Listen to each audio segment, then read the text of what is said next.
দর্শক বন্ধুরা, আশা করি আপনারা সকলে ভালো আছেন। শীত শেষ হয়ে গরম পড়তে শুরু করেছে। গরমের সবজি লাগাতে আমিও শুরু করেছি। এবারে আমার ছাদ বাগানে কাসুরি মেথির চাষ খুব ভালো হয়েছে। কাসুরি মেথি তুলতে অনেক সময় লেগে গেল।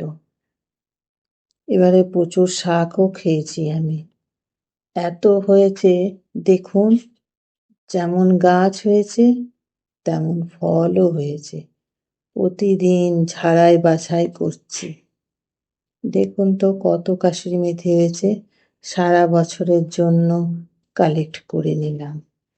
এবারে ছাদ বাগানে প্রচুর হলুদও হয়েছে, আলুও অল্প বিস্তর হয়েছে। কাসুরি মেথি তুলতে অনেক সময় লেগে গেল, ফলে গরমে গাছ লাগাতে একটু দেরি হয়ে গেল। প্রায় মার্চ মাসের অর্ধেক দিন হয়ে গেল। গাছে অনেক ধনেও হয়েছে। এবারে প্রথম বাগানে মটর ছোলা হয়েছে। অবহেলায় লাগানো গাছে মটর ও ছোলার দানা পেলাম।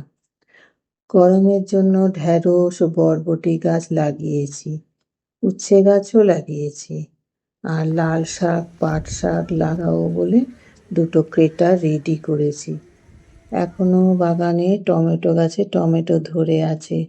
উচ্ছে গাছ লাগিয়েছি, আবার পুঁই শাকও লাগাবো। এবারে আর ঝিঙে গাছ লাগাইনি, প্রত্যেকবার হনুমান এসে ঝিঙে খেয়ে যায়।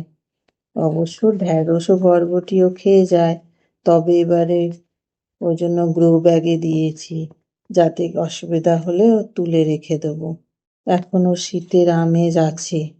এই সময় গরমের সবজি লাগিয়ে নিলে গাছগুলো একটু বড় হয়ে যাবে, অর্থাৎ অতিরিক্ত গরম পড়ার আগে গাছগুলো বেড়ে গেলে বেশ সুবিধা হবে। জৈবভাবে আমি এই চাষ করেছি। আপনারাও গাছ করুন, ভালো থাকুন।